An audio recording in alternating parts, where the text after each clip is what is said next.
Let us start with 28 January the Hindu newspaper analysis. हम लोग कुछ वन लाइनर करंट अफेयर्स करेंगे, दो हमारे पास मेजर एडिटोरियल्स है, कुछ मेजर न्यूज़ जो इंपॉर्टेंट है हमारे लिए, एंड देन लास्ट में हमारा एथिक्स का प्रीवियस ईयर क्वेश्चंस के एनालिसिस। 28 जनवरी के वन लाइनर करंट अफेयर्स को एक बार देख लेते हैं। इंडियन कोस्ट गार्ड ने एक कोर्स कंडक्ट किया था अपने ऑफिसर्स एंड सेलर्स के लिए for the several countries under ITEC। यहाँ पर हमारे लिए ITEC ज़्यादा इंपॉर्टेंट। अब देखो, डिफेंस के अंदर कोई कोर्स कंडक्ट किया जा रहा है, वो आपके एग्जाम पॉइंट ऑफ व्यू से बिल्कुल भी इंपॉर्टेंट नहीं है, क्योंकि इनकी आफ्टर सिलेक्शन के बाद होता है ये। बट ये ITEC के अंदर किया जा रहा है। ITEC हमारे लिए ज़रूरी है। ITEC क्या है ना, यहाँ पर ये एक प्रोग्राम है हमारी मिनिस्ट्री ऑफ एक्सटर्नल अफेयर्स का। एंड इस तरह के प्रोग्राम्स जो होते हैं ना, ये बात पहले भी कई बार किए आ चुके हैं। तो मतलब group of 77, G15, ASEAN, Commonwealth secretariat वगैरह, उन सबके कॉपरेशन से निकल के आते हैं। इंडिया के अंदर ना मिनिस्ट्री ऑफ एक्सटर्नल अफेयर्स के द्वारा इंस्टीट्यूट किया गया था 1964 के अंदर। तो हमारे जो डेवलपमेंटल एक्सपीरियंस होते हैं ना, उनको शेयर करना होता है। एंड इसके कुछ सिस्टर प्रोग्राम्स भी होते हैं, SCAAP, special Commonwealth assistance for the Africa programme, और एक हमारे पास है technical cooperation scheme Colombo plan के लिए। तो मोर देन 160 कंट्रीज़ ने इनका बेनिफिट हुआ था। तो क्या करते क्या है इन प्रोग्राम्स के अंदर? ट्रेनिंग और कैपेसिटी बिल्डिंग, स्टडी टूर्स होते हैं, डेपुटेशन होता है इंडियन एक्सपर्ट्स का। तो they come, they teach, they explore things, इस तरीके से। सो अभी राइट नाउ ये इंडियन कोस्ट गार्ड के तहत किया गया था। Then we have this agriculture insurance company of India limited. अब ये एग्रीकल्चर की तस्वीर है, आलू निकाले हुए हैं ज़मीन से। अब AIC ने ना कुछ कंपेंसेशन दिया था, क्योंकि राजस्थान के अंदर जो बाड़मेर डिस्ट्रिक्ट है ना, वहाँ पर किसानों को क्रॉप में कुछ डैमेज हो गया था। AIC को हम लोगों ने 2002 में कंपनीज एक्ट के अंडर लाया था, एंड मिनिस्ट्री ऑफ फाइनेंस के अंदर आती है ये एग्रीकल्चर इंश्योरेंस। अब आप देखोगे एग्रीकल्चर में इंश्योरेंस, बीमा किया जाता है, उसके लिए कंपनी है हमारे पास। एंड इसके अलावा इसको बहुत सारे जो पब्लिक सेक्टर फाइनेंस होते हैं ना, हमारे general insurance, new India insurance company, NABARD वगैरह, वो सब इसका प्रमोशन करते हैं, इसके प्रमोटर में आते हैं वो। Then we have this department of agriculture cooperation and farmers welfare, वो भी इसके साथ है ना, AIC के लिए गवर्नमेंट स्पॉन्सर के तौर पर। तो जो हमारी नेशनल एग्रीकल्चर इंश्योरेंस स्कीम होती है ना, उसका इम्प्लीमेंटेशन भी यही कंपनी करती है। तो कुछ क्रॉप में डैमेज हुआ था, उसके लिए इन्होंने कुछ सम वगैरह कंपेंसेशन दिया था किसानों को। तो ये पता होना चाहिए, इट्स वेरी वेरी इंपॉर्टेंट, क्योंकि टॉपिक सच में बहुत इंपॉर्टेंट है, ये आ सकता है। ये जो इंश्योरेंस कंपनी है, ये मिनिस्ट्री ऑफ एग्रीकल्चर के अंडर आती है, मिनिस्ट्री ऑफ रूरल के अंदर आती है, मिनिस्ट्री ऑफ पंचायत के अंदर आती है, मिनिस्ट्री ऑफ फाइनेंस के अंदर आती है। There can be a question like this. Then we have the school health and wellness programme. तो कुछ समय पहले भी इसके ऊपर एक बहुत डिटेल में एडिटोरियल आया था, कवर किया था हम लोगों ने। And after the implementation program has less than 50% uptake so far. सिर्फ 15 स्टेट्स ऐसे हैं उन्होंने ऐसे सेशंस लिए थे। तो क्या है ना, हमारा जो हेल्थ एंड वेलनेस का कंपोनेंट था ना, आयुष्मान भारत का, उसके तहत ना हम लोगों ने एक school health and wellness programme निकाला था। इसमें 2 टीचर्स वगैरह होते हैं, उसमें से एक मेल होता है, एक फीमेल होता है। हर एक स्कूल के अंदर उनको हम लोग health and wellness ambassador declare करते हैं। तो वो एक सप्ताह के अंदर 1 घंटा बच्चों के साथ मिलकर के कुछ स्पेशल चीज़ों पे बात करते हैं, एंड उनकी हेल्थ एंड वेलनेस को लेकर के। बट प्रॉब्लम ये था कि हम लोगों ने जब एडिटोरियल कवर किया था, ये दोबारा से इसलिए मैंने वन लाइनर में इसलिए अपडेट किया, क्योंकि मुझे लगा कि we should know about this thing, क्योंकि ये टॉपिक आप GS2 के एजुकेशन वाले में यूज़ कर सकते हो, इश्यूज़ इन एजुकेशन के तौर पर, और steps taken to better the education, बच्चों की बाकी इंटर कम्युनिकेशन स्किल्स वगैरह पे काम करने के लिए। Then we have this rat hole mining. अगर आप ये फ़ोटो देख रहे होंगे ना, तो ये कुछ एरियाज़ हैं, यहाँ पर बहुत छोटे छोटे माइन तरीके से ना इतना एरिया होता है, एंड ऐसे छोटे छोटे बच्चों को ना इन कोयले की माइंस के अंदर भेजा जाता है। तो अगर आप देखोगे तो ये स्पेस कितना कम है, इस तरीके से बैठ बैठ के इसके अंदर जाना होता है। नॉर्मली जो माइनिंग होती है उसमें काफ़ी ज़्यादा स्पेस होता है ईजिली, बट हाई कोर्ट की कमेटी थी, उन्होंने मेघालय गवर्नमेंट का एक एस्टिमेट था कि उन्होंने कुछ कोल एक्सट्रैक्ट किया था NGT के सामने। बेसिकली ना 2014 के अंदर ना रैट होल माइनिंग को बैन कर दिया गया था। अब रैट होल माइनिंग के अंदर यही होता है, बहुत नैरो से टनल्स ओपन कर दिए जाते हैं 3-4 फीट के वगैरह के। अब इसमें ना अक्सर बच्चों को इम्प्लीमेंट करते हैं, बच्चों को हायर करते हैं ये लोग कि अंदर जाओ, उसमें कोयला निकाल के लाओ।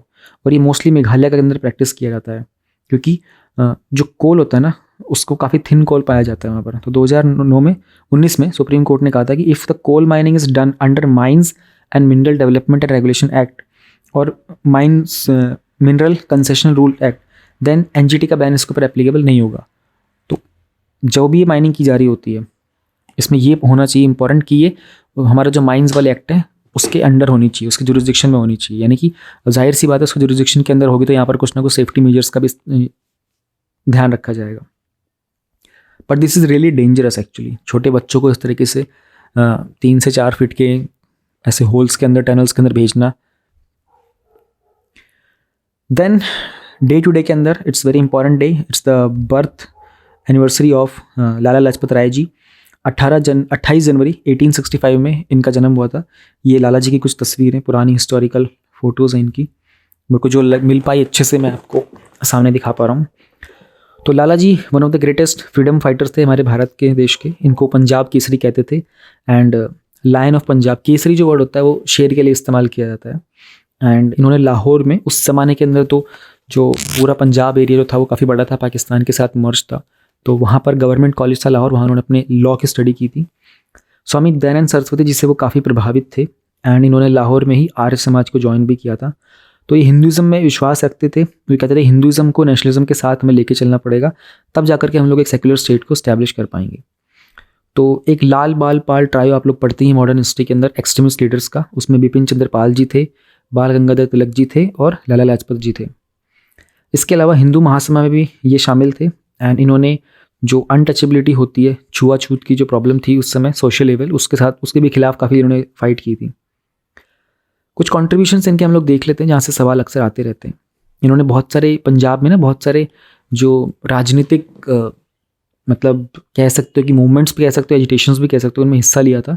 इन्होंने इंडियन नेशनल कांग्रेस को भी ज्वाइन किया था, एंड इनके पॉलिटिकल एजिटेशन के कारण इनको बर्मा में डिपोर्ट कर दिया गया था। बर्मा यानी कि आज की डेट में जो म्यांमार है वहाँ पर। तो कोई ट्रायल नहीं था, कोई मुकदमा नहीं चलाया, सीधा इनको उठाया और 1907 में इनको वहाँ पर डिपोर्ट कर दिया गया था। लेकिन इनके खिलाफ कोई सबूत नहीं मिल पाया, तो कुछ महीने बाद इनको वापस लेके आ गए थे। एंड इन्होंने 1905 में जो बंगाल पार्टीशन हुआ था उसको अपोज भी किया था। फिर न्यूयॉर्क के अंदर 1917 के अंदर इन्होंने होम रूल लीग की शुरुआत की थी, home rule league of America की। एंड यूएसए के अंदर इनको मॉरल सपोर्ट मिल गया था इंडियन इंडिपेंडेंस मूवमेंट के लिए, इंटरनेशनल कम्युनिटी के लिए। इसके बाद इनको प्रेसिडेंट बनाया गया था हमारे all India trade union Congress का। ये क्वेश्चन आ चुका है शायद एक बार। इन्होंने नॉन कॉपरेशन मूवमेंट को सपोर्ट किया था नागपुर सेशन में, गांधी जी का जो नॉन कॉपरेशन मूवमेंट था 1920 का। एंड जो रॉलेट एक्ट आया था जलियांवाला बाग मैसेकर के बाद वाला, उनके साथ में उसके खिलाफ इन्होंने प्रोटेस्ट भी किया था। सेंट्रल लेजिस्लेटिव असेंबली थी 1926 में, उसके डेप्यूटी लीडर भी ये चुने गए थे। 1928 में इन्होंने एक रेजोल्यूशन भी निकाला था कि किस तरीके से साइमन कमीशन का सपोर्ट नहीं करते हैं, क्योंकि साइमन कमीशन के अंदर इंडियन मेंबर्स नहीं थे। सोशल मैटर में इन्होंने हिंदू रिलीफ मूवमेंट की शुरुआत की थी 1897 में, जो वहाँ के लोग जहाँ पर जो फेमाइन आया हुआ था उनको मदद करने के लिए। And servants of people society की शुरुआत की थी उन्होंने 1921 में, बहुत इंपॉर्टेंट है ये। अभी तो पूरा मॉडर्न हिस्ट्री आप लोगों ने पढ़ा होगा, ऑलमोस्ट रिवाइज ही हो रहा है आपके तरीके से। कुछ लिटरेरी वर्क हैं इनके, young India, England's debt to India, evolution of Japan, India's will to freedom, message of the Bhagavad Gita, political future of India, problem of national education India, depressed, ये क्लासेस होगा शायद, ग्लासेस गलत लिख गया, ट्रेवलॉग था, United States of America. And उसके अलावा institution के तौर पर बात करते हैं तो Hisar bar council, Hisar Arya Samaj, Hisar Congress, national DAV managing committee, and Arya gadget जो था इन्होंने शुरुआत भी की थी, उसके एडिटर भी यही थे। पंजाब नेशनल बैंक जो था हमारा 1894 में बना था, उसके को फाउंडर भी थे। इनकी डेथ कैसे हुई थी, ये कुछ पिक्चर्स मुझे मिल पाई थी जो उस समय की थी। 1928 के अंदर साइमन कमीशन जब आ रहा था ना, तब पता चला था कि साइमन कमीशन में सारे अंग्रेज़ लोग हैं और इसमें कोई इंडियन को लिया नहीं गया है। तो सब लोग प्रोटेस्ट करने चले गए थे वहाँ पर, रेलवे से जब उतरने वाले थे साइमन, तो वही था साइमन गो बैक का जो नारा था ना, ये उसी की बात की जा रही है, तब की बात थी। तो प्रोटेस्ट किया था, he was leading the silent protest against Simon commission Lahore के अंदर, जब इनके ऊपर लाठीचार्ज कर दिया गया था। जेम्स स्कॉट नाम के एक एसपी थे, तो अब लाठी यहाँ लगी थी तो उनको चोट लग गई थी, उस चोट के कारण फिर ये बाद में रिकवर नहीं हो पाया पूरे तरीके से, एंड कुछ सप्ताह बाद इनकी डेथ हो गई थी। तो इस बात को लेकर के भगत सिंह बहुत नाराज़ हुए थे कि ऐसे कैसे लाला जी के ऊपर लाठी चला दी इन्होंने, तो उसी चीज़ को लेकर के उन्होंने काफ़ी स्टेप्स भी लिए थे। And actually it was not right, क्योंकि ये लोग साइलेंट प्रोटेस्ट कर रहे थे। अब पता है मेरे को ना, जब ये इस तरह के टॉपिक्स में देखता हूँ, जब आप मॉडर्न हिस्ट्री आप लोग भी देखते होंगे ना, पता है सबसे शॉकिंग वाली बात क्या होती है? शॉकिंग बात ये, मैंने अभी कल परसों जो विजन के मैगजीन के अंदर ना साइंस एंड टेक के अंदर आचार्य बोस का टॉपिक कवर किया था, आचार्य जेसी बोस वाला। अब मतलब ये लोग उस ज़माने की बात है, ही वॉज बोर्न इन 1865, कितने मतलब 150 साल पुराने व्यक्ति हैं ये। इनका जन्म उस ज़माने में हुआ था, तब इन्होंने किस किस चीज़ की शुरुआत, इनकी बुक्स तो देखो, मतलब क्या कुछ लिखा है इन्होंने भाई। Young India, England state to India, evolution of Japan, think of it right now. इतनी सारी किताबें लिखने के लिए इनको कितना टाइम लगा होगा।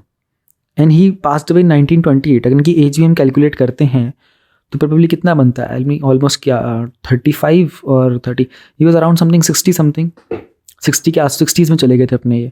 इतने सारे इन्होंने इंस्टीट्यूशंस की शुरुआत कर दी, इतना सारा सोशल वर्क कर दी, इतनी मूवमेंट चला दी, अमेरिका चले गए, जेल चले गए, ना जाने किस किस चीज़ के प्रेसिडेंट बन चुके हैं। कितना हाई लेवल का डेडिकेशन होगा इन लोगों के अंदर। अंबेडकर साहब को देख लो, डिग्रीज देखो उनकी। आचार्य जेसी बोस, मतलब एशिया का पहला पेटेंट ले लेते हैं ना 1904 में। उनकी महानता देखो, कितने ग्रेट लोग थे। आज की डेट में ऐसे लोग मिलते कहाँ होते हैं। आज की डेट में it's mostly about the economic वाले लोग, या फिर अगर आप देखोगे तो एंटरप्रेन्योरशिप के अंदर चीज़ें चल रही होती हैं। बट वो लोग जो इस तरह की फील्ड में काम कर रहे होते हैं, how many people we find in today's world like this. तो इन लोगों को इसलिए पढ़ना ज़रूरी होता है। ये फ़ोटोज़ देखो ना, उस ज़माने के अंदर कलर फ़ोटो भी नहीं होती थी, बट सी इनके फेस से दिखाई दे रहा है कि ये लोग ज़िंदगी में किसी से निराश होते होंगे, या फिर लड़ते झगड़ते होंगे, रोना धोना मचाते होंगे। इनके गोल्स बहुत क्लियर थे इनको। अब मतलब सुभाष चंद्र बोस जी के बारे में बुक्स, एक तो होता है मॉडर्न हिस्ट्री पढ़ रहे हो आप, एक होता है उस व्यक्ति के ऊपर एक सेपरेट डेडिकेटेड बुक पढ़ोगे तो हालत ख़राब हो जाती है यार। उस व्यक्ति ने इतना कुछ कर कैसे दिया था उस टाइम के अंदर। लोग गांधी जी से डरते नहीं थे इतना जितना वो सुभाष चंद्र बोस से डरते थे। बहुत बुरी हालत कर देते थे ये लोग। इनका तरीका जीने का, बहुत ही एक्सपर्ट थे, बहुत डिसिप्लिन, पैशनेट, डेडिकेशन क्या होता है, किसी चीज़ को अचीव करना, ऑब्जेक्टिव्स पे काम करना, क्विक डिसीजन मेकिंग क्या होती है। तो बहुत कुछ सीखने का है इन लोगों से। कुछ मेजर न्यूज़ हाइलाइट्स में ना एक इम्पॉर्टेंट न्यूज़ हमारे पास, म्यांमार की जो ओपियम फार्मिंग है ना वो रिसेंटली बूम कर रही है।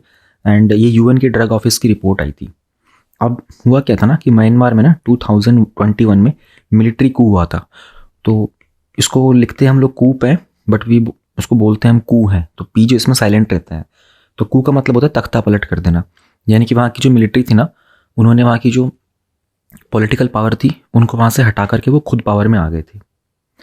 तो यूएन का जो ऑफिस है ना on the drugs and crime, UN office on drugs and crimes, इन्होंने रिसेंटली एक रिपोर्ट रिलीज़ की थी कि किस तरीके से जो फार्मर्स हैं ना उनको पॉलिटिकली और कह सकते हैं इकोनॉमिकली एक टर्मोइल में रखा जा रहा है, and they are being forced to cultivate this crop. अब जो एरिया ऑफ लैंड यूज़ किया जा रहा है ना ओपीएम की पॉपी कल्टीवेशन के लिए, वो एक्सपैंड हो गया है बाय 1/3। एंड 2021 में ऑलमोस्ट वो 40,000 हेक्टेयर के आसपास था, बट नाउ इसका 1/3 इसमें और इंक्रीज़ हो गया है। अब इसमें थोड़ा सा और जो इम्पोर्टेंट हमारे लिए जानने के लिए, that is this UN office on drugs and crime. ये 1997 में बनाया गया था, एंड इसके बाद इसको रीनेम कर दिया गया था। पहले इसका नाम कुछ और था, इसका नाम बाद में 2002 में actually UN office of drugs and crime रखा गया था। तो इनका काम यही होता है कि जो ड्रग्स के और क्राइम के जो प्रोग्राम वगैरह होते हैं ना उनको बहुत इंटीग्रेटेड मैनर में इम्पोज करना, एंड जो भी हमारा ड्रग कंट्रोल का जो इशू होता है, उसके बाद जो क्राइम के प्रोग्राम्स होते हैं, क्राइम प्रिवेंशन के प्रोग्राम्स होते हैं, इंटरनेशनल टेररिज्म के ऊपर भी नज़र रखता है। एंड जो भी इनका यूएन का ऑफिस है ना वियना में, वहाँ पर ये सारे के सारे प्रोग्राम्स एग्जीक्यूट किए जाते हैं। इसके साथ में जो इम्पोर्टेंट है ना इनके साथ, ये यूएन ओडीसी का ये एक वर्ल्ड ड्रग रिपोर्ट भी निकालता है, एंड उसमें इंफॉर्मेशन आती है कि ड्रग अब्यूज़ किस तरीके से हो रहा है वर्ल्ड वाइड। उसमें सारे ट्रेंड्स वगैरह होते हैं प्रोडक्शन के, इलिसिट ड्रग्स के, वेरियस टाइप्स के। एंड इसके अलावा और भी कुछ मेजर पब्लिकेशंस हैं यूएन ओडीसी के, जैसे एक survey to monitor the illicit crops होता है, एक रीजनल क्राइम स्टडीज़ होता है, एंड एक पॉलिसी रिव्यूज़ भी होता है।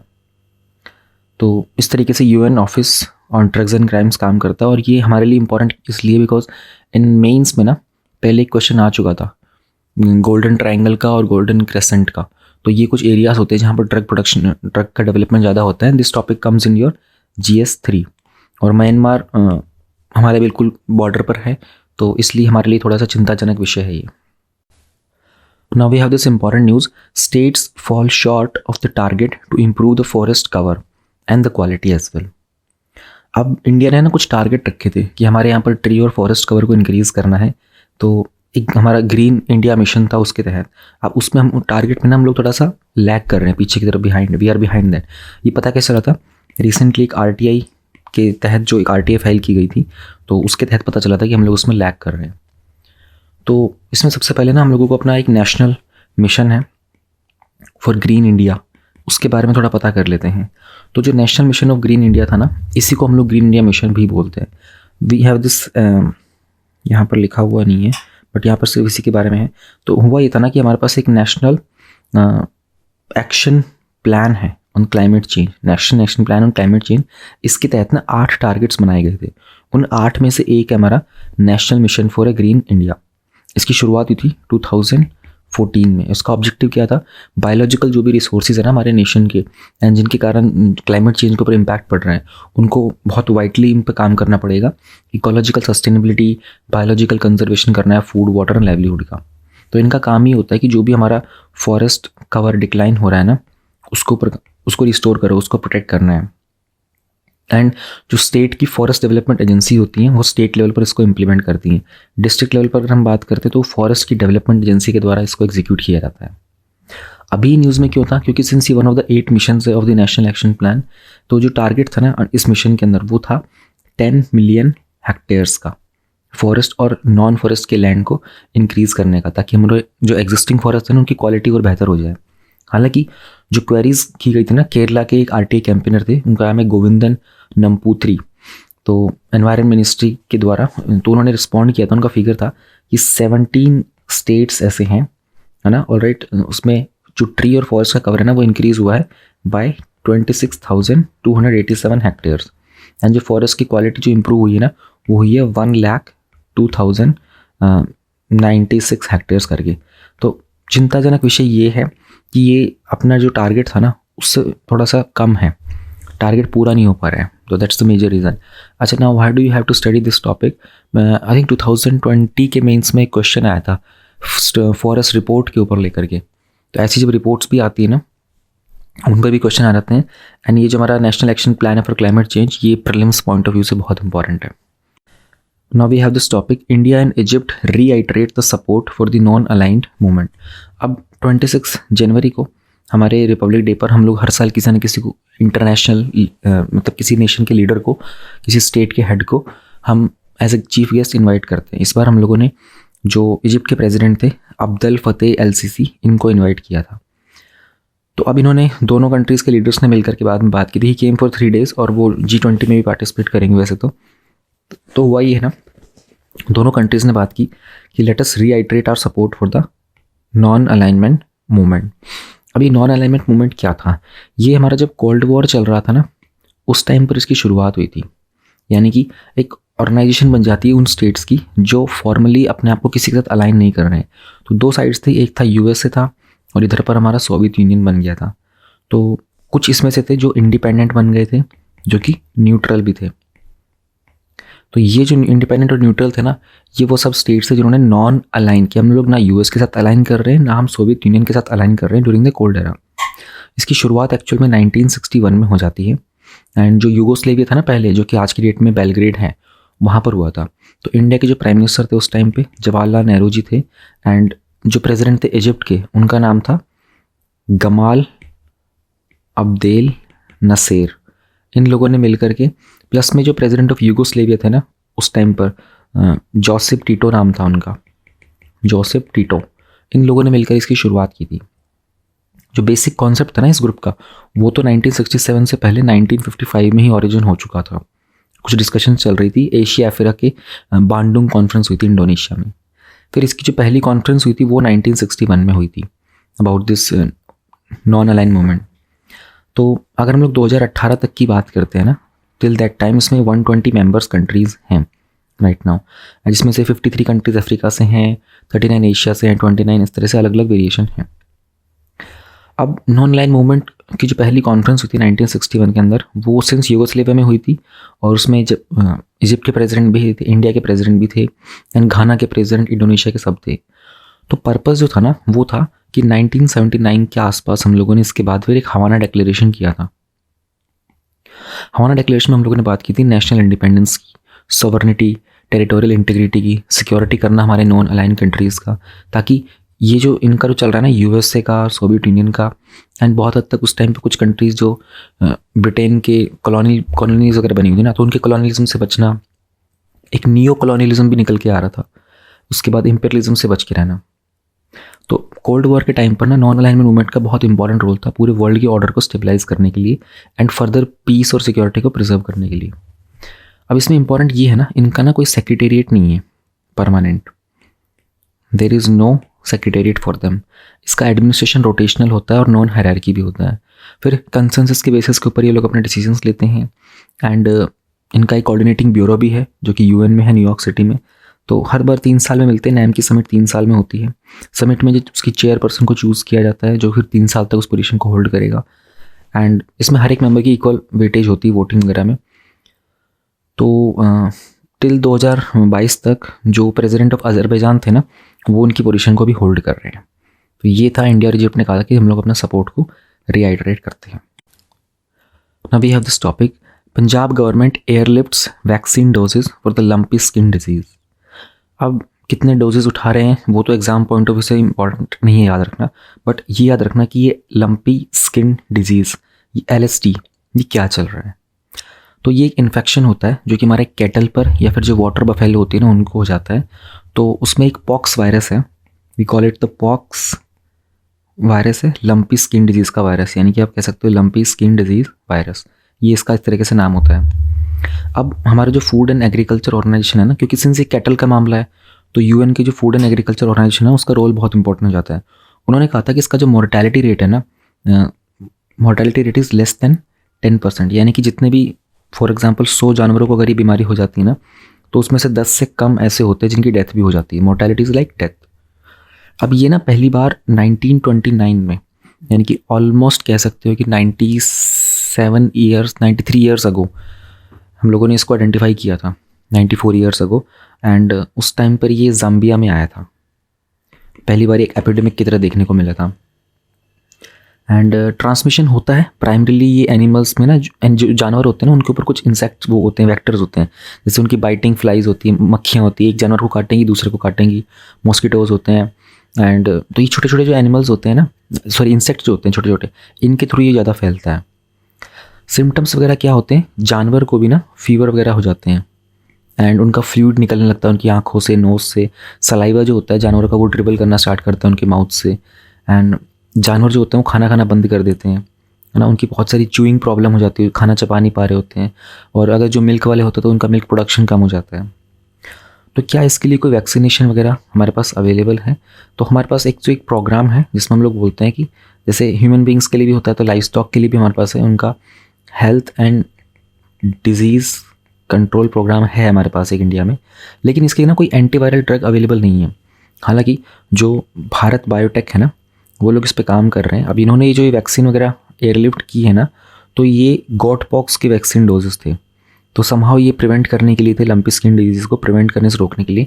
लेकिन हमारे पास स्पेसिफिक सिर्फ LSD के लिए हमारे पास कोई ऐसी एंटीवायरल ड्रग अवेलेबल नहीं है।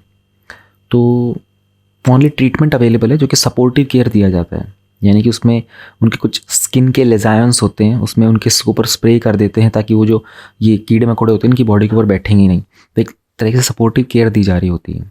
एंड कभी कभी इनको एंटी इन्फ्लामेटरी पेन किलर्स भी दिए जाते हैं ताकि इनकी जो बहुत सारी मतलब they are trying to protect it कि दूसरे कीड़े मकोड़े इनके ऊपर आके ही ना बैठ जाएँ, और जिनको डिजीज़ हो जाती है तो उनको पेन जो हो रहा होता है बॉडी में उससे प्रिवेंट करने के लिए। तो it's a very really dreadful disease for the animals. तो बस यही थे हमारे पास कुछ major news articles. We have this article, Japan to flush Fukushima waste water. अब ये हम लोगों ने कल जो वन लाइनर थे उसमें देखा था, बट आज को इसको डिटेल में कवर करते हैं क्योंकि ये द हिंदू में डिटेल में दिया हुआ था। तो जापानीज़ गवर्नमेंट 1.25 मिलियन टन्स का जो वेस्ट वाटर है उसको पैसिफिक ओशन में क्यों फ्लश कर रही है, एंड इस डिस्चार्ज से ओशन पर क्या इम्पैक्ट होगा, टेपको क्या उसने पानी को ट्रीट किया, टेपको क्या है वो भी जानेंगे हम लोग, एंड इस पूरे डिसीजन का ग्लोबली क्या इम्पैक्ट होने वाला है। तो इसमें ये जो डायग्राम दिया हुआ ना, डायग्राम है, कुछ पिक्चर्स हैं, इसको हम लोग लास्ट में देखेंगे। पहले हम लोग थोड़ा समझने की कोशिश करते हैं। हुआ क्या था ना, मार्च 2011 के अंदर एक अर्थक्वेक आया था, वो था 9 मैग्नीट्यूड का। उसके कारण सुनामी आई थी वहाँ पर। तो फुकुशिमा डाइची का जो न्यूक्लियर पावर प्लांट है ना वो है ओकुमा के अंदर, वो डैमेज हो गया था, उसके डीजल जनरेटर्स वगैरह डैमेज हो गए थे एंड पावर सप्लाई वगैरह चली गई थी, कूलेंट की सप्लाई वगैरह चली गई थी फैसिलिटी के अंदर। उसके बाद सुनामी ने उनका जो बैकअप सिस्टम था उसको भी डिसेबल्ड कर दिया था। फिर कुछ रेडियो एक्टिव मटेरियल लीक हो गया था उस रिएक्टर प्रेशर के वेसल से, ठीक, ऑलराइट। एंड उसके अपर लेवल्स में कुछ एक्सप्लोजन भी हुआ था, एंड वो एक्सप्लोजन पानी में भी चला गया था, हवा में भी गया था, सॉइल में भी गया था।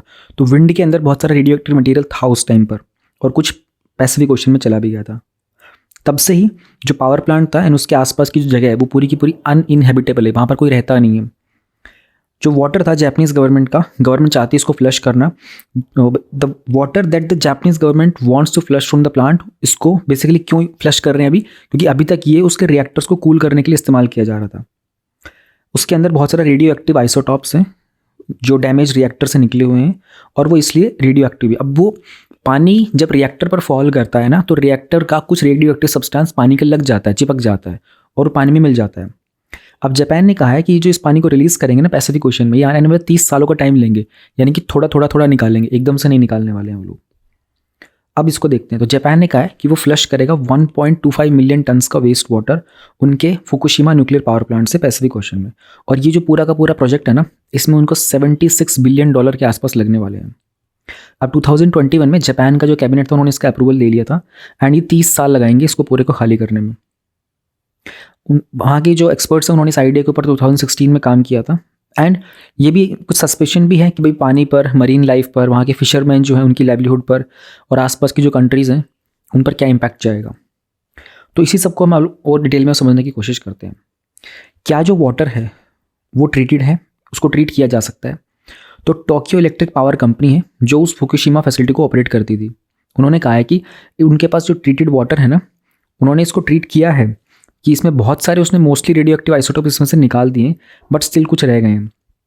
2021 में इनके जो फॉर्मर प्राइम मिनिस्टर थे ना, उन्होंने कहा था कि जो वाटर होगा ना, that will be far above safety standard. मतलब कहना ही चाह रहे थे कि पानी को साफ तो कर दिया गया है, बहुत सारे रेडियो एक्टिव सब्सटेंस निकाल दिए गए, लेकिन अभी भी ये सेफ नहीं है, सेफ्टी स्टैंडर्ड से बहुत ऊपर है ये। एंड उनकी जो गवर्नमेंट थी उन्होंने कोशिश भी की थी कि वाटर के अंदर जो भी ट्रीटियम होता है ना, जो कि हाइड्रोजन का आइसोटोप होता है, उसका 1/40 रह जाए, क्योंकि ये परमिटेड लिमिट होती है। फिर कुछ ऑफिशियल्स ने इस प्लान को डिफेंड भी किया था।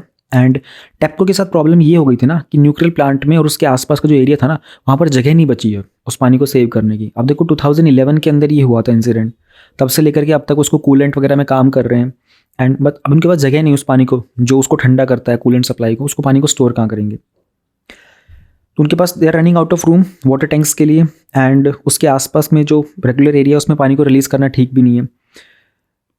सिंस उन्होंने कहा कि there is no threshold below which the radiation can be consider safe, हम ये बता नहीं सकते कि किस पॉइंट के बिलो जाकर के वाटर के अंदर कितना रेडियो एक्टिव सब्सटेंस रहेगा तो वो सेफ होगा, तो हमें पता ही नहीं है। ये किसने बोला था? ये एम वी रमन्ना ने बोला है। He is from the Simons chair in the disarmament, global and human security at University of British Columbia. तो उन्होंने इस बारे में बात की थी। फिर उन्होंने ये भी कहा था डॉक्टर रमन्ना ने कि किसी भी तरह का जो डिस्चार्ज होगा ना रेडियो एक्टिव मटेरियल का, उसके कारण कैंसर का और बाकी हेल्थ इंपैक्ट्स का रिस्क बढ़ेगा उन लोगों के प्रति जो इसके साथ एक्सपोज हो जाएंगे। देन इसके साथ एक क्वेश्चन निकल के आता है कि what if the water is release in trickle. Trickle मतलब बूंद बूंद पानी, कम कम थोड़ा थोड़ा निकालोगे तो क्या होगा। तो उन्होंने कहा कि जब स्मॉल डिस्चार्ज होगा ना, तो ऑब्वियसली जो रिस्क होगा वो थोड़ा सा एक्सटेंड हो जाएगा। अगर आप एक तो होगा कि एक ही साल में निकाल दो सारा पानी, एक दिन में निकाल दो, क्योंकि थोड़ा थोड़ा निकालोगे धीरे धीरे, जाहिर सी बात है रिस्क जो होगा लॉन्ग टर्म तक चलेगा, 30 साल तक की बात करी जा रही है। लेकिन उसके बाद भी ये नेसेसरी नहीं है कि आप उसके सारे के सारे जो इम्पैक्ट है उसको रिड्यूस कर पाओगे। फिर एक्सपर्ट्स ये भी एक्सपेक्ट कर रहे हैं कि जो भी अफेक्टेड वाटर होगा ना, वो वहाँ की फिश को भी पॉइजनिंग करेगा। तो एनीवन हु नोज दिस, को पता होगा ना, वो अवॉइड करेगा उस तरह की फिश को जो उस एरिया में फॉल करती है। एक बात और है यहाँ पर जानने की, साउथ कोरिया भी कहीं ना कहीं जापान के पास ही पड़ता है। साउथ कोरिया ने जो वो सी फूड जो जापान से इंपोर्ट होकर आता है ना, उसको 2013 से ही बैन किया हुआ है। दूसरी प्रॉब्लम आती है वो है कि टेप्को ने ट्रीटियम रिमूव नहीं किया था उससे। तो ट्रीटियम को उन्होंने कहा कि ये बहुत ईजिली ह्यूमन बॉडीज़ में भी डिसॉल्व हो सकता है, यानी बहुत रैपिडली डिस्ट्रीब्यूट हो सकता है हमारे ब्लड के थ्रू। लेकिन उन्होंने क्यों नहीं किया? उन्होंने कहा कि इसको रिमूव करना बहुत डिफिकल्ट है, बहुत एक्सपेंसिव है और बहुत लॉन्ग टर्म प्रोसेस होता है ट्रीटियम को रिमूव कर पाना। तो उसका जो पूरा जो प्रोसीजर था ना, उसके अंदर 2018 में एक न्यूज़ भी आई थी, क्योडो न्यूज़। उन्होंने कहा था इसमें रेडियो न्यूक्लियाइड्स भी हैं वाटर के अंदर, जो कि पूरे तरीके से रिमूव नहीं हो पाए थे। तो यानी कि इसके अंदर क्या क्या है, आइसोटॉप्स हैं रुथेनियम के और प्लूटोनियम के, जो कि लॉन्ग टर्म तक ह्यूमन बीइंग की बॉडीज़ में रह सकते हैं, मरीन के क्रिएचर में भी जा सकते हैं, सी फ्लोर पर भी रह सकते हैं। तो ये हो गया हमारे पास थोड़ा सा स्टोरी का आइडिया, हमको लग गया क्या सीन चल रहा है। अब हम ये जानते हैं कि जापान के पास और क्या ऑप्शंस हैं। कुछ लोगों ने पूछा जापान से कि आप इसको स्टोर क्यों नहीं कर सकते उसके बाद और लंबे समय तक और फिर डिस्चार्ज करना। तो उन्होंने कहा था कि जो ट्रीटियम होता है ना, इसकी एक हाफ लाइफ होती है। हाफ लाइफ का मतलब क्या हो गया कि क्वांटिटी इसकी हाफ हो जाएगी through the radio active decay. तो ट्रीटियम जो होता है ना, वो 12 से 13 साल के अंदर डिके होकर के ना इसकी लाइफ कम हो जाती है अपने आप। तो जो क्वांटिटी ऑफ जो दूसरे जो रेडियो एक्टिव आइसोटॉप्स है ना प्रेजेंट इसके अंदर, उनका भी इसमें डिक्रीज हो जाएगा। इसलिए वो लोग लॉन्ग टाइम का टाइम पीरियड ले रहे हैं, 30 साल का। So at the time of discharge जो वाटर होगा ना, वो कंपैरेटिवली कम रेडियो एक्टिव होगा। तो जो जापानीज गवर्नमेंट है, उन्होंने उस लैंड को ना, जो कि उसके आसपास पूरा है, फुकुशिमा फैसिलिटी के आसपास, उसको अनइनहैबिटेबल डिक्लेयर कर दिया था। एंड 1000 और उससे ज़्यादा भी टैंक्स है वहाँ पर जो पानी को होल्ड करते हैं। हर एक की कैपेसिटी 1000 मीटर क्यूब की है, उन सबको वहाँ पर लगाने के लिए। 2020 के अंदर कुछ अथॉरिटीज़ ने ये भी कहा था कि flushing the water would be the way forward over storage and vaporisation. उन्होंने कहा था कि हम इसको स्टोर कर रहे हैं। पहले इन्होंने प्लान किया था, इतने सारे प्लांट्स वगैरह बना लिए थे, पानी को स्टोर कर लेंगे रेडियो एक्टिव को। बट 2020 में उनको आइडिया लगा कि यार हमको स्टोर करना, और उसको एक बार ये भी प्लान था, इसको वेपराइज कर दो। वेपराइज कैसे करेंगे? बॉयल कर दो तो पूरा का पूरा वेपर बन जाएगा। लेकिन उन्होंने फिर चेक किया कि वो चीज़ें रेडियो एक्टिवली एयरबॉर्न हो सकती हैं, प्रॉब्लम ज़्यादा हो सकती है। अब उन्होंने ये निकाला कि इसको ना फ्लश कर देना, वो ज़्यादा बेटर ऑप्शन होता है। फिर 2020 के अंदर हमारी जो इंटरनेशनल एटॉमिक एनर्जी एजेंसी है, उसके ऑफिशियल्स गए थे। उन्होंने भी कहा था कि इसको फ्लश करना ही टेक्निकली फिजिबल लग रहा है। एंड कहाँ गया, अरे ये ब्लर क्यों हो गया? हाँ, और उन्होंने कहा था कि अगर आप फ्लश करोगे ना, तो धीरे धीरे ये जो टाइमलाइन है ना, इसमें आपका ऑब्जेक्टिव भी अचीव हो जाएगा। अब हमारे पास एक सवाल उठता है कि जब आप पैसिफिक ओशन में इसको रिलीज़ करोगे तो इसका क्या इम्पैक्ट होने वाला है। तो कुछ कंसर्न है, आसपास की कंट्रीज़ हैं, चाइना है आसपास में, साउथ कोरिया है, ताइवान, उन्होंने भी अपना कुछ समस्या थी वो जताई थी उनके सामने। तो एक पैसिफिक आइलैंड्स फोरम है, जो कि उसमें जो एक ब्लॉक है ओशिनिया कंट्रीज़ का, तो उन्होंने कहा था कि सिंपली इनकंसीवेबल है, क्योंकि उन्होंने कहा था कि हमारे यहाँ पर भी न्यूक्लियर कंटामिनेशन के इश्यूज़ हो चुके हैं एंड इस तरह के स्टेप्स को लेना बहुत डेंजरस हो सकता है। कुछ रिसर्चर्स हैं, उन्होंने कहा था कि ज़्यादा और स्टडी करनी पड़ेगी कि क्या प्रिसाइज कॉम्पोजिशन होगा हर एक टैंक का, जिससे पहले कि उसको फ्लश किया जाएगा। एंड पूरी ज़्यादा डिटेल आने की ज़रूरत है टेप्को की तरफ say about the treatment process. एक नेशनल इंस्टीट्यूट है मरीन लेबोरेटरीज़ का, जो कि अपने आप में एक नॉन प्रॉफिट ग्रुप है एंड उसमें बहुत सारे रिसर्च सेंटर्स भी हैं अक्रॉस द यूनाइटेड स्टेट्स। तो ये यूएस का एक ग्रुप है। उन्होंने कहा था कि जो ये टेप्को ने जो डेटा वगैरह दिया ना, और जापानीज गवर्नमेंट ने, उन्होंने कहा ये इनसफिशिएंट डेटा है एंड बहुत सारे केसेस में इनकरेक्ट भी है, इसमें बहुत सारे फ्लॉज भी हैं। तो देखो, ये यूएस का एक ग्रुप है, उसने इसमें कमियां निकाली है। On the other side US अपने आप में, यानी कि जो बाइडेन का जो एडमिनिस्ट्रेशन है ना, उन्होंने इस चीज़ को सपोर्ट दिया कि हाँ, जापान को ही पानी डिस्चार्ज कर देना चाहिए। तो बाकी रेस्ट ऑफ द वर्ल्ड का क्या सीन है? अब एक लाइन बहुत अच्छी थी यहाँ पर, all nuclear accidents have global repercussions. मतलब ये ना आपका ऐसे का टाइटल भी बन के आ सकता है। तो फुकुशिमा दाइची का जो एक्सीडेंट था ना, इसके कारण बहुत सारे लोगों ने इसका ओपोज भी किया था वर्ल्ड वाइड, खास करके यूरोप के अंदर। तो उन्होंने क्या किया था कि उनकी कंट्रीज़ में जो क्लीन एनर्जी का जो पावर जनरेशन मिक्स होता है ना, उसमें अपना कंट्रीब्यूशन को कम कर लिया था। जापान ने खुद भी इस एक्सीडेंट के बाद ना अपनी न्यूक्लियर पावर के कंट्रीब्यूशन को इलेक्ट्रिसिटी में रिड्यूस किया था। तो 2011 तक उनका 30% कंट्रीब्यूशन था और 2022 तक उसका 5% कंट्रीब्यूशन हो गया था। लेकिन अभी जो गवर्नमेंट है ना, उनके पास फूमियो किशिदा की गवर्नमेंट है, उन्होंने इनके प्लान्स को दोबारा चेंज किया है। उन्होंने कहा कि हम लोग इनको अपग्रेड करेंगे, हम अपने पुराने रिएक्टर्स को रीस्टार्ट करेंगे और नए बनाएंगे, ताकि हमारे जो कॉस्ट है ना फॉसिल फ्यूल्स की, उसको हम लोग टैकल कर सकें। अब आपको ये समझना पड़ेगा, एनर्जी, इलेक्ट्रिसिटी की अगर बात कर रहे हैं हम लोग, इलेक्ट्रिसिटी कहाँ कहाँ से जनरेट होती है। एक होता है कोयला बर्न करो, थर्मल जो पावर प्लांट होते हैं, कोयला बर्न होता है, उसमें स्टीम बनती है, स्टीम से वो पूरे रोटर्स घूमते हैं तेज तेज, वो डायनेमो होते हैं, वो घूमने से बिजली पैदा होती है। एक होता है हमारा हाइड्रो वाला हो गया, पानी गिरता है, वो रोटर घूमते हैं, वहाँ से बिजली पैदा होती है। एक विंड वाला हो गया, हवा से वो रोटर्स घूमते बिजली पैदा होती है। एक न्यूक्लियर वाले भी होते हैं। अब इसके अंदर आप देखोगे ना, जो कोयला वाला होता है ना, इसमें एमिशंस बहुत होते हैं। जब ये कोयला जलता है तो बहुत सारा कार्बन डाइऑक्साइड निकलता है। हाइड्रो इलेक्ट्रिसिटी में नहीं निकलता, विंड वाले में नहीं निकलता, और न्यूक्लियर एनर्जी वाले में भी ऐसा कोई एमिशन नहीं होता है। बट हाइड्रो वाला जो होता है ना, और विंड वाला जो होता है, ये उतनी ज़्यादा एनर्जी प्रोड्यूस नहीं कर पाता जितना न्यूक्लियर वाला कर पाता है। लेकिन न्यूक्लियर वाले में नुकसान क्या होता है, इसमें वही रेडियो एक्टिव सब्सटेंसेस का इस्तेमाल किया जाता है। तो उनको हैंडल कर पाना, उनको डिकम्पोज करना बड़ा डेंजरस होता है। अब यही प्रॉब्लम होती है। अब जो भी कंट्रीज़ हैं, उनके सबके पास फॉसिल फ्यूल्स का ना बड़ा भारी प्रेशर होता है। सब चाहते हैं कि न्यूक्लियर एनर्जी आ जाए, तो उसमें वेस्ट तो निकलता है, बट एटलीस्ट हमारा जो अर्थ का ग्लोबल वार्मिंग का इशू है, वो तो हैंडल हो ही जाएगा ना। वही क्लीन एनर्जी होती है। अब जब हम बात करते हैं इंडिया और चाइना की, तो उन्होंने भी अपनी डोमेस्टिक कमिटमेंट्स के ऊपर काम किया था। हमारी जो भी डोमेस्टिक कमिटमेंट थी, उन्होंने डबल कर दिया था।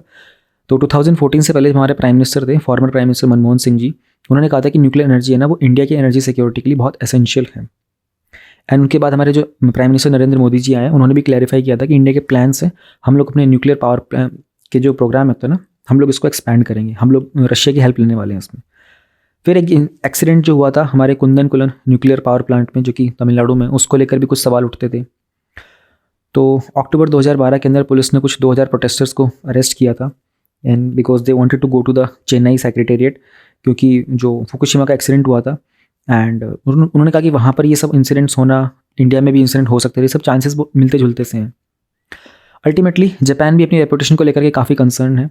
एक ऑफिशियल कमेटी है, उसमें साइंटिस्ट हैं, कंज्यूमर के रिप्रेजेंटेटिव्स हैं, मिनिस्ट्री ऑफिशियल्स हैं। उन्होंने 2020 की एक रिपोर्ट में लिखा था कि it is important to dispose of the treated water as part of the decommissioning work, taking into account the reputational impact when the disposal method for the treated water is examined. जब हम इसको treated water को जब release करेंगे तो हमारी reputation पे बहुत सवाल उठाए जाएंगे कि ये जो कंट्री है ये रेडियो एक्टिव सब्सटेंसेस हैं उस पानी के अंदर, उसको पैसिफिक ओशन में छोड़ रहे हैं। अब अगर मैं आपको थोड़ा सा इस डिज़ाइन, ये डायग्राम को थोड़ा दिखाना चाहूँ तो ये एक एरियल व्यू है फुकुशिमा दाइची के न्यूक्लियर पावर प्लांट का, जो कि ओकुमा के अंदर है। और जब वो सुनामी आई थी ना, उसकी वीडियो आप लोग देख सकते हो, यूट्यूब पर अवेलेबल है। तो पैरेलली एक टैब में ओपन करके देखोगे ना, you will get to know उसमें बहुत बड़ी प्रॉब्लम हो गई थी।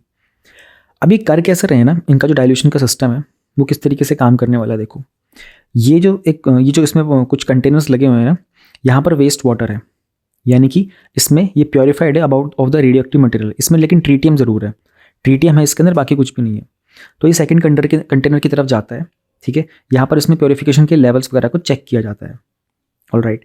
फिर तीसरे पॉइंट के ऊपर ना इसमें ओशन का वाटर ऐड करते हैं, तो यहाँ से ओशन वाटर अंदर लेते हैं, ये पंप जो होते हैं ओशन वाटर को इस ऊपर ट्रीटेड वाटर के अंदर ऐड करते हैं। फिर इसको धीरे धीरे एक कंटेनर के अंदर रखा जाता है डाइल्यूशन को, और धीरे से एक पाइप निकाली जाती है, पाइप ओशन में चली जाती है। तो अगर आप देखोगे इन्होंने इस तरीके से पाइप यहाँ से दबाई हुई, नीचे ज़मीन के अंदर दबाई हुई है, तो ये आगे 1 किलोमीटर में आगे जाकर के पानी को रिलीज़ करती रहती है। ये है वो टूटा हुआ न्यूक्लियर पावर स्टेशन।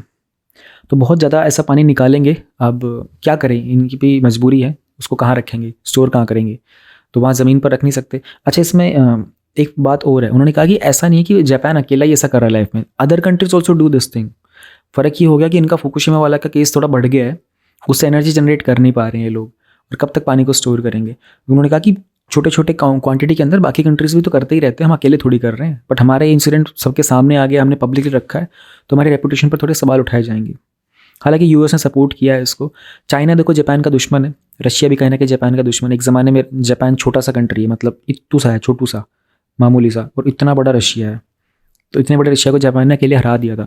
एक ज़माने में जापान ने मतलब चाइना की भी कमर तोड़ के रख दी थी, लिटरली कमर तोड़ के रख दी थी। तो जापान छोटा मोटा कंट्री नहीं। हाँ, पर फिर 1945 के अंदर जो वो हिरोशिमा नागासाकी वाला इंसिडेंट हुआ था, उसके बाद से फिर ये जापान उठ नहीं पाया बहुत अच्छे से। टेक्नोलॉजिकली और कल्चरली बहुत स्ट्रॉन्ग है, बट उठ नहीं पाया उसके बाद 1945 से। वो बात नहीं है जापान के अंदर आज की डेट में। तो बहुत ही खूबसूरत सा आर्टिकल था ये, इसमें बहुत सारी इन्फॉर्मेशन थी आपके लिए। एक अच्छा एग्जाम्पल आपको मिल गया, फ्यूचर में जब भी न्यूक्लियर वेस्ट की बात करोगे तो उसके एग्जाम्पल दे सकते हो। Now we have this article, the path to righting historical wrongs in the Tamil Nadu. Right, सही वाला, ये राइट वाला राइट है, ये और WRIT वाला नहीं है। अब तमिलनाडु की बात करेंगे एंड हिस्टोरिकल रॉन्ग्स देखेंगे किसकी बात की जा रही है। जो स्टेट गवर्नमेंट है ना, they need to set aside its electoral interest to create a self govern path for the tribal development. एक क्लियर प्लान बनाना पड़ेगा for the tribal development. It should be reflected in the yearly tribal sub plan. Okay, कहानी क्या है उसको पहले समझने की कोशिश करते हैं। अच्छा, किसने लिखा है आर्टिकल? C. लक्ष्मणन, ठीक है, उन्होंने लिखा है। C. लक्ष्मणन एक एसोसिएट प्रोफेसर हैं चेन्नई के अंदर, एक Madras institute of development studies है वहाँ पर, उन्होंने इसके बारे में लिखा है। देन क्या लिखा है, उन्होंने कहा था कि रिसेंटली जो पद्मश्री अवार्ड्स दिए गए थे ना वेंसडे को, उसमें इरुल्ला कम्युनिटी के 2 लोग थे, इनका नाम था वदीवेल गोपाल और मासी सुदैया। इन लोगों को भी ऑनर किया गया था। तो उन्होंने कहा था कि C. लक्ष्मण जो है, अब इस आर्टिकल के अंदर दिखाना चाहेंगे कि शेड्यूल्ड ट्राइब की जो कम्युनिटीज़ होती हैं ना तमिलनाडु के अंदर, उनके ऊपर क्या त्रासदी आई हुई एक तरीके से। एंड उसको लेकर के एक आर्टिकल पहले भी आया था नवंबर 18, 2021 में, पुराना आर्टिकल था, तो उससे कुछ रेफरेंस लिया जाएगा। अब एक मूवी आई थी जय भीम, अगर आप लोगों ने किसी ने देखी होगी तो आपको आइडिया होगा। इट्स अ वंडरफुल मूवी, देख लें ज़रूर। तो उसमें ना कुछ डिस्क्रिमिनेशन के बारे में बताया गया था कि जो इरुला कम्युनिटी है अब इरुला कम्युनिटी तमिलनाडु के अंदर जो भी ट्राइबल कम्युनिटीज़ है ना, तमिलनाडु में 36 ट्राइबल कम्युनिटीज़ हैं, 36 में से सेकंड लार्जेस्ट है ये। अब इसमें ना ट्रेडिशनल हीलर्स होते हैं, ऑलराइट, स्नेक और रैट कैचर्स भी होते हैं। एंड आज की डेट में क्या हो रहा है ना, ये लोग दूसरे दूर दराज के इलाकों में माइग्रेट कर रहे हैं, पलायन हो रहा है इनका। कहाँ पर जाते हैं, ब्रिक क्लेन्स, ईंट के भट्टों में चले जाते हैं, राइस की मिल्स में जाके काम करते हैं। तो बाकी आदिवासी ग्रुप्स वालों की तरह जो इरुलाज है ना, इनको भी एक प्रॉब्लम है, वो है कि स्टिग्मा ऑफ क्रिमिनलिटी, अपराध का एक भय। कैसे भय? देखो हुआ ये था ना, अंग्रेज जो थे ना, उन्होंने ना हमारे जो ट्राइबल्स लोग होते हैं ना, उनको लेकर के, हमारे जो कुछ ट्राइबल कम्युनिटीज़ ऐसी होती हैं, उसमें अगर कोई छोटा मोटा अपराध कर देता था ना, तो अंग्रेज़ों ने ना 1871 में एक एक्ट निकाला था, उसका नाम था क्रिमिनल ट्राइब्स एक्ट। तो उन्होंने ना इन ट्राइब्स को वाया एक्ट क्रिमिनल डिक्लेयर कर दिया था, अगर कोई छोटा मोटा काम गलत करते हुए पकड़ा गया तो। इंडिया में आफ्टर 1947 क्या होता है, गवर्नमेंट को लगा कि यार ये तो बहुत गलत चीज़ हुई है हमारे साथ, हमारे ट्राइबल लोगों को इन्होंने एक एक्ट के तहत क्रिमिनल डिक्लेयर कर रखा है। ये एक्चुअल में था, मतलब वो कुछ भी काम कर रहे होंगे ना, उनको क्रिमिनल, किसी कम्युनिटी से बिलोंग करते होंगे तो उसका मतलब ही क्रिमिनल है। ये एक्ट में ऐसा हुआ था। तो मतलब इस तरह की त्रासदी थी हमारे लोगों के साथ। गवर्नमेंट ने क्या किया, उन्होंने 1952 के अंदर इसका नाम चेंज कर दिया। उन्होंने कहा ये हैबिचुअल ऑफेंडर्स हैं, यानी कि ये वो लोग हैं जो अपराध करते तो हैं लेकिन इनकी आदत ऐसी बनी हुई है, इसका मतलब हम इनको क्रिमिनल ट्राइब नहीं कह सकते। अब देखो इंडियन गवर्नमेंट ने इसको थोड़ा सा बेहतर ज़रूर किया था, बट इसको एलिमिनेट नहीं किया था। तो ये एक्ट अभी भी एक्चुअल में है। अब जो हमारे राइटर हैं उन्होंने कहा कि ये क्रूड कॉलोनियल कंस्ट्रक्ट है एंड इसको रिपील किया जाना चाहिए एट द अर्लियर। इस पर पहले भी सवाल आ चुके हैं, मतलब बहुत लोगों ने डिमांड की कि इस एक्ट को भी हटा देना चाहिए, it is not right. And फिर जो मूवी थी ना जय भीम जो आई थी, उन्होंने पुलिस की जो अट्रॉसिटीज़ होती हैं, जो अत्याचार करती हैं पुलिस, किस तरीके से हमारे सरकारी जो अफसर होते हैं वो इंसेंसिटिव होते हैं, एंड इस कम्युनिटी के द्वारा किस तरह का स्ट्रगल फेस किया जाता है, उन सब के बारे में जय भीम मूवी में बात की गई थी। फिर फिल्म के कारण ना बहुत सारे डिस्कशंस हुए थे। उन्होंने कहा था कि इसमें वायलेंस और नेग्लिजेंस पे तो बात की गई है, लेकिन फिल्म के अंदर जो इरुलाज होते हैं ना, उनको गवर्नेंस के साथ जो स्ट्रक्चरल इश्यूज होते हैं उस पर बात नहीं की गई। फिर एक स्टडी की गई थी, अभी केस स्टडी बनती है, अगर आप में से कोई इसको नोट डाउन करना चाहे तो कर लेना। हालांकि आई थिंक सोशियोलॉजी और एंथ्रोपोलॉजी वाले जो स्टूडेंट्स होंगे ना, ऑप्शनल वाले, वो तो इस पूरे के पूरा आर्टिकल को सेव करके रख लेना, सोशियोलॉजी एंड एंथ्रोपोलॉजी वाले। तो एक केस स्टडीज़ हैं, उन लोगों के लिए बहुत इंपॉर्टेंट रहेगी। फॉर इंस्टांस एक स्टडी की गई थी जॉसलिन आई ली के द्वारा और स्टीवन ए वुल्फ के द्वारा 2018 में। तो उन्होंने देखा था on the rate of formal distribution of rights under the scheduled tribes है, जो हमारा फॉरेस्ट राइट एक्ट है ना 2006 का, कि कितना राइट वगैरह मिलता है इनको, तो जिसको हम लोग कॉमनली फॉरेस्ट राइट एक्ट 2006 बोलते हैं। तो उनको पता चला था कि there are no title rights which were issue to the Tamil Nadu because एक बैन लगाया गया था on the issuance of titles by the high court till early 2016। तो ये केस था, उनको कोई टाइटल वगैरह नहीं मिलते थे इस राइट के अंदर because of a ban bye the high court. अब उन्होंने ये, अब ये जो राइटर उन्होंने कहा ये जो डेवलपमेंट इंड्यूस डिस्प्लेसमेंट की ट्रेजेक्टरी है ना, ये बहुत अच्छा कीवर्ड है, ठीक है, ये आपको आंसर राइटिंग के लिए बहुत हेल्पफुल रहेगा।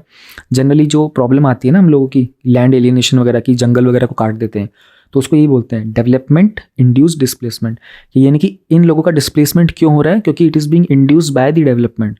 आप बदलाव लाने की कोशिश कर रहे हो, आप उद्धार करने की कोशिश कर रहे हो, विकास की कोशिश कर रहे हो, उसके कारण इन लोगों का पलायन हो जाता है, डिस्प्लेसमेंट हो जाता है। उन्होंने कहा ये जो ट्रेजेक्टरी अडॉप्ट की जाती है ना, ये नुकसान बहुत करती है। एंड अब इनमें क्या होता है कि कभी कभी इनका एक्सक्लूजन हो जाता है, या तो इनको फोर्सफुली निकाल दिया जाएगा, दूसरा तरीके से कैसे हट जाता है इनका स्टेटस वगैरह एसटी का, इनको मेन स्ट्रीम के अंदर इंक्लूड करने की कोशिश की जाती है, जो कि सब नहीं चाहते, सारे ट्राइबल्स मेन स्ट्रीम का पार्ट बनना नहीं चाहते हैं, बट गवर्नमेंट कोशिश करती है इनको। अब क्योंकि इनका जो अपना संसार है ना, उसके तहत ये कम्प्लीटली एलियन हो जाता है इनके लिए। हमारे जैसे मैं हूँ, अब मैं कोई जंगल के अंदर ट्राइबल कम्युनिटी में नहीं रहता हूँ, लेकिन मेरे को अगर कोई सडनली वहाँ पर लेके जाएगा तो मेरे लिए वो एक नया संसार हो जाएगा ना, मेरे को प्रॉब्लम होगी। ऐसा उन लोगों का भी अपना एक संसार है, उसमें कुछ गलत थोड़ी है, उनका एक जीवन जीने का तरीका है। लेकिन उन लोगों को हम लोग फोर्सफुली करके मेन स्ट्रीम में ऐड करेंगे कि भाई कंट्री में बाकी लोग ऐसे रहे, तुम भी ऐसे ही रहो, तुम भी इस तरह के घर में रहो, इस तरह का खाना पीना खाओ, ऐसे गाड़ी चलाओ, ऐसे फ़ोन, प्रॉब्लम हो जाएगी ना उन लोगों को। They have a wonderful life, they are living out there, तो ये प्रॉब्लम रहती है। 2014 के अंदर एक खाका कमेटी है, इसको एक्स से एक्जे नहीं बोलते, इसको खाका बोलते हैं, खाका कमेटी है। उन्होंने भी बात की थी कि ट्राइबल्स का ना आश्रमाइजेशन हो रहा है, यानी कि हम उन लोगों को उनके जगह से निकाल करके अपने एक नए सेटलमेंट के अंदर ला के रखना चाहते हैं ताकि इनको बेहतर महसूस हो। यही हम करते हैं आश्रमों के अंदर। आश्रम में एक व्यक्ति क्यों आता है, अपनी पर्टिकुलर लाइफ से परेशान होकर के और ज़िंदगी में कुछ बेहतर पाने के लिए, शांति के लिए आता है। एग्जैक्टली तो उन्होंने कहा था कि आश्रमाइजेशन हो रहा है इनका, बट ये गवर्नमेंट के द्वारा किया जा रहा था और कुछ कॉर्पोरेट इंटरेस्ट के द्वारा। फिर इनके लैंड का एलिनेशन हो रहा था, इंक्रोचमेंट वगैरह हो रही थी। क्यों हो रहा था? क्योंकि लिबरलाइजेशन का जो पीरियड हमारा आया था ना, उसके बाद हमारे जो कॉर्पोरेट के इंटरेस्ट थे ना, वो काफ़ी इंटेंसली यहाँ पर इंक्रीज कर रहे थे। सिंस उन्होंने ये भी एड्रेस किया था कि हमारे जो कॉन्स्टिट्यूशन मेकर्स थे ना, वो थोड़े से वाइज थे, एंड उन्होंने बहुत हद तक इनकी जो हेट्रोजेनिटी थी ना हमारे शेड्यूल टास्क, उसको मेंटेन करने की कोशिश की थी। कुछ हद तक इनको उन्होंने ऑटोनॉमी दी थी, ये अपने खुद के डेवलपमेंट पे काम कर सके।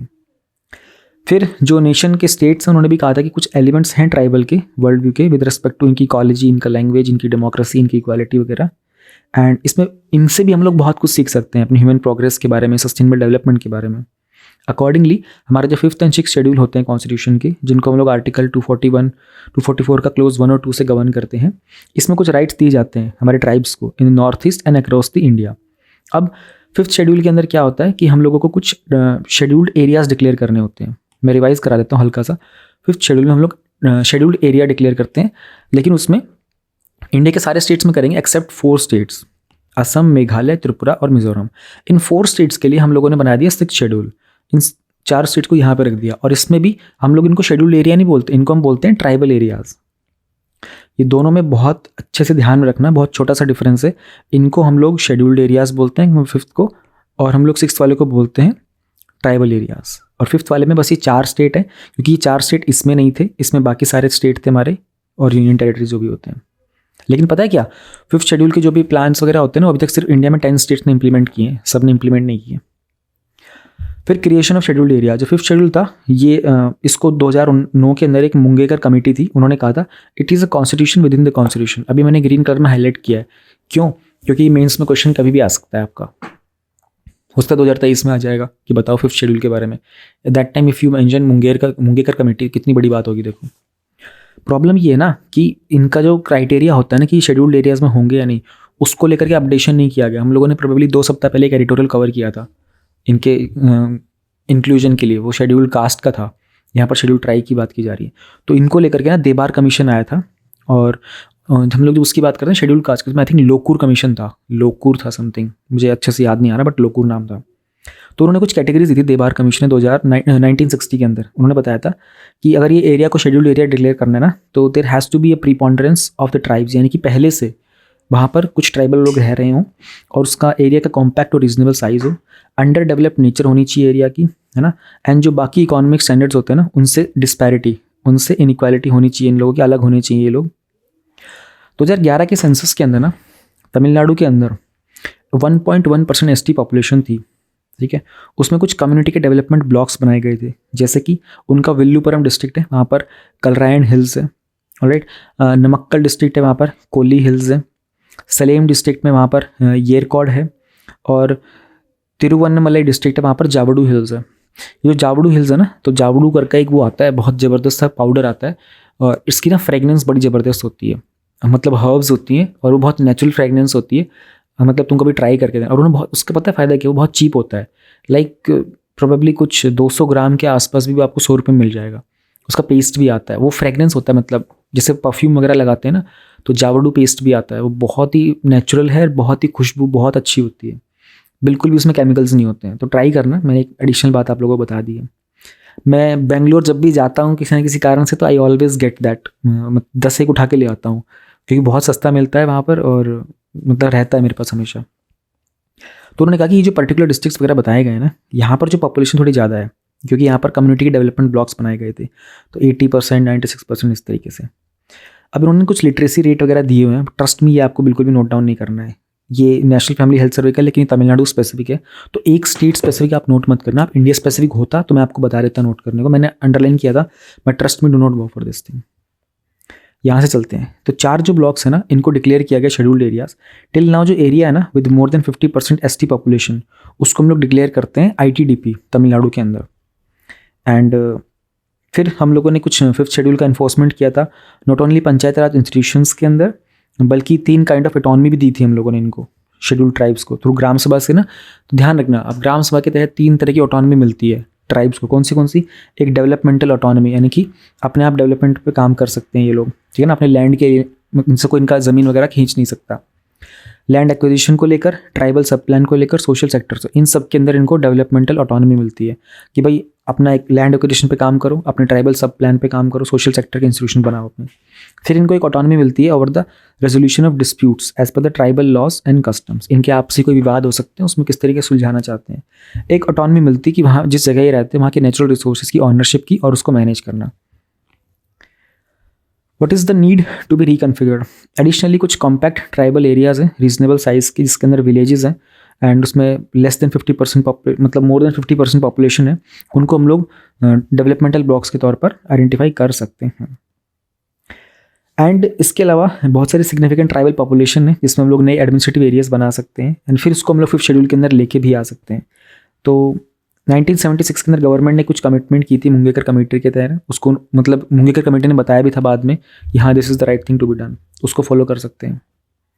तो अपार्ट फ्रॉम शेड्यूल एरियाज जहाँ पर शेड्यूल ट्राइब्स होते हैं माइनॉरिटीज़ के अंदर लेकिन बहुत अच्छे नंबर में होते हैं, तो उनको भी हम लोग ITDP एरियाज़ के अंदर लेके आ सकते हैं एंड फिर उसमें तमिलनाडु के जो ट्राइबल एडवाइजरी काउंसिल्स होते हैं वो उनके ऊपर सपोर्ट प्रोवाइड कर सकते हैं। तो tribal advisory council advisory board ही होता है एंड इसमें 3/4 मेंबर शेड्यूल ट्राइब की कम्युनिटीज़ के होते हैं। तो तमिलनाडु गवर्नमेंट को कुछ पॉलिटिकल विल दिखाना पड़ेगा अपने इलेक्टोरल इंटरेस्ट को साइड में रख करके कि कैसे हम लोग ट्राइबल डेवलपमेंट पे एक सेल्फ गवर्न पाथ बना सकते हैं। ऑफ कोर्स ये जो सारे मेजर्स हैं they are alone not the panacea. Panacea का मतलब होता है रामबाण इलाज, कि ट्राइबल पॉपुलेशन का रामबाण इलाज नहीं है ये, लेकिन जो ऑलरेडी जो एग्जिस्टिंग पॉलिसीज़ हैं, जो ट्राइबल डेवलपमेंट प्लान्स हैं, उसको कॉम्प्लीमेंट ज़रूर करेगा, उसको सपोर्ट करेगा। फिर ये मैंने ग्रीन कलर में हाईलाइट किया just in case you want to note down this thing कि the formulation of this plan must include the representatives of different tribes in the tribe Tamil Nadu. In this context the promulgation of Tamil Nadu state commission for scheduled caste and scheduled tribes is a step in the right direction. अब इसमें आपको अगर ये topic आता है ना तो बस आपको कीवर्ड चेंज करने होंगे, तमिलनाडु का कीवर्ड चेंज कर दो इंडिया से, और ये जो कोई एक्ट है ना इसको अपना कोई गवर्नमेंट का जो सेंट्रल कोई एक्ट होता है उसके साथ रिप्लेस कर दो and that becomes a very wonderful concluding statement. तो ये था हमारा तमिलनाडु के शेड्यूल ट्राइब्स को लेकर के आर्टिकल। एथिक्स का हमारा प्रीवियस ईयर क्वेश्चन का एनालिसिस जो चल रहा है उसमें हम लोग 2015 के क्वेश्चन सॉल्व कर रहे हैं। आज हम लोग question number 5 and question number 6 solve करेंगे। इससे पहले 1, 2, 3, 4 सॉल्व हो चुके हैं। 2013-14 पूरा सॉल्व हो चुका है। If someone is new with this initiative तो हम लोग इसकी PDF शेयर नहीं करते हैं। इंटेंशन ये है कि आप अपने आप घर से पहले प्रैक्टिस करके रखो, सॉल्व करके रखो एंड देन जब यहाँ पर डिस्कस करते हैं then you can match the content. So we'll start with question number 5. There are 2 different kinds of attitudes which are exhibited by the public servants toward their work. They have been identified, the bureaucratic attitude and the democratic attitude. ठीक है, 2 तरह के attitude identify किए गए हैं। 10 number का है यानी कि 2 पेज मिलेंगे हमको। अब बेस्ड ऑन दिस स्टेटमेंट, ये स्टेटमेंट हमको दी गई, उन्होंने कहा डिस्टिंग्विश करो इन 2 टर्म्स के बीच में और इनके मेरिट्स और डिमेरिट्स लिखो। किसके? BA के और DA के, यानी कि ब्यूरोक्रेटिक एटीट्यूड और डेमोक्रेटिक के मेरिट्स एंड डिमेरिट्स लिखने हैं। फिर वो पूछ रहा है is it possible to balance the two to create a better administration for the faster development of our country. क्या हम दोनों को बैलेंस कर सकते हैं और अपनी कंट्री में बेहतर एडमिनिस्ट्रेशन बना सकते हैं फास्टर डेवलपमेंट के लिए? अब कितने सारे सवाल पूछ लिए, स्टेटमेंट भी दे दिया, डिस्टिंग्विश भी पूछ लिया और उसके बाद ये भी पूछ लिया। तो 10 नंबर के अंदर इतना कुछ एक्सप्लेन करना is really tricky job, but will try to do so. तो हम लोग स्टार्ट करेंगे। सबसे पहले उसने जो टर्म्स और उसके मेरिट वेरिट पूछे थे ना, उससे पहले स्टेटमेंट को हम लोग देखेंगे। तो as per the statement, bureaucratic attitude का मतलब होता है believing in the infallibility of the rule book and procedures, whereas democratic attitude का मतलब होता है ये एक बॉटम अप अप्रोच होती है जो which underscores that people are the source of power in a democracy and accordingly this stresses more on finding solutions to help citizens. तो यहाँ पर हम लोगों ने अपनी स्टेटमेंट को तो एक्सप्लेन कर दिया है, ठीक है। अब उसने पूछा था इसके मेरिट और डिमेरिट। तो ब्यूरोक्रेटिक एटीट्यूड के मेरिट क्या होते हैं? एक procedure orientation gives clarity, standard operating procedure और rules they are followed and accountability. Demerit क्या होता है? Human touch is missing, red tapism होता है, पॉलिसी पैरालिसिस हो जाता है एंड नॉट पार्टिसिपेटिव। फिर हमारा डेमोक्रेटिक एटीट्यूड था, उसके मेरिट क्या है? बॉटम अप होता है, पीपल सेंट्रिक है, वैल्यू बेस्ड है and has more acceptance. Demerit क्या है? Low accountability, official duty versus public interest का कॉन्फ्लिक्ट होता है। ऑलराइट, फिर हम लोगों ने एग्जाम्पल भी दे दिया ताकि इसकी वैल्यू और बढ़ जाए। Following the line by line procedure code while implementing the act like MNREGA, जो कि ब्यूरोक्रेटिक है, might help accountability but miss out on the need based implementation which is democratic. तो दोनों को मिला करके हमने एग्जाम्पल दे दिया। छोटा सा एक डायग्राम कि ब्यूरोक्रेटिक एटीट्यूड और डेमोक्रेटिक एटीट्यूड के अंदर एक ग्रे एरिया होता है जहाँ दोनों को मिलके काम करना पड़ता है। सेकंड पॉइंट था बैलेंस करने का, तो हमने कहा yes it is possible to balance them. See उसने पूछा था हमसे is it possible to balance the two, then ऐसे क्वेश्चन के अंदर ना हमेशा इस तरीके से आंसर दिया करो कि येस इट इज़ पॉसिबल, ये कीवर्ड यूज़ करना होगा आपको। तो हमने कहा yes it is possible to balance them. Number 1, evolve करो कोड ऑफ एथिक्स को in the procedure. Second, sensitise people about rules and procedure. Third, sensitise public servants to maintain balance. Fourth, innovative and out of the box solutions. Fifth, leadership shall set example by leading from front to balance the two. Hence, for faster development of a country, the golden mean principle shall be followed to create a fine balance of the two attitudes. Done. Conclude भी कर दिया, दोनों part भी cover कर दिए। Now we have this question number 6. Today we find that in spite of various measures of prescribing the codes of conduct, setting up vigilance cells, commissions, RTI, active media, and strengthening of the legal mechanisms, corrupt practices are not coming under control. Again, we have a statement, and based on this statement, we have two questions. Number 1, evaluate the effectiveness of these measures with justifications. Justification matlab give some illustration, give some example. Second, suggest more effective strategies to tackle this menace. This topic is more about the corrupt practices. 10 number 2 pages. Let us start with the explanation of this particular situation. तो will do the evaluation of measures. अब इसमें ना आपको statement को explain करने के लिए मैंने नहीं किया, उसका रीज़न पता है क्या था? क्योंकि जितना उसने क्वेश्चन पूछे हैं ना, evaluate the effectiveness of these measures, अभी कौन से मेजर्स हैं वो यही सब है, RTI, active media, legal mechanism. तो स्टेटमेंट को एक्सप्लेन नहीं करके डायरेक्ट इस पर चले गए। अब ये डिपेंड करेगा एग्जाम में आपको स्पेस कितना मिल रहा है। इवेल्युएशन ऑफ द मेजर्स में number 1, code of conduct. While it mentions the general behavior norms to prevent the conduct unbecoming of a public servant, it fails to control the corrupt practices because code of ethics is absent. The conflict of interest is not defined and rules are too old, etc. Second था vigilance cells and commissions. They have reduced malpractices in certain departments, but CVC lacks enough powers to bring major change. RTI. It has been a success story, but marred by the frivolous appeals, poor implementation, no self-disclosure, acts like national security, which prohibit the information disclosure, reduces its effectiveness. Fourth, active media. With sting operations, building national opinions and awareness, and by pressurizing the government administrative structures, it aims to tackle corruption, but lacks integrity and journalism ethics, and is itself marred by the cross media ownership and corruption. Fifth, legal mechanisms. Lokpal and Lokayuks, they have been talked about, but the Prevention of Corruption Act has been streamlined. These things have been done, but the implementation is poor. Second part, they asked, what are the more effective strategies that can be tried? Then we mentioned formulating and implementing the code of ethics, which is missing. Value education in schools, teaching the learnings from the life of leaders, downward accountability and social accountability, citizen report cards, participatory vigilance, streamline the Prevention of Corruption Act, Lokpal and Lokayuk, innovative measures like CCTV in the public offices with recordings on central servers, peer spy groups, streamline the RTI and focus on self-disclosures, PIO shall be sensitized. मतलब जो information officers होते हैं ना, hence the corruption shall be tackled at not only legal but ethical levels. There were 2 things which were asked. We have addressed both of the things. That's it. Next day we'll be covering question number 7 and question number 8 और उसके बाद हम लोग start करेंगे अपनी case studies.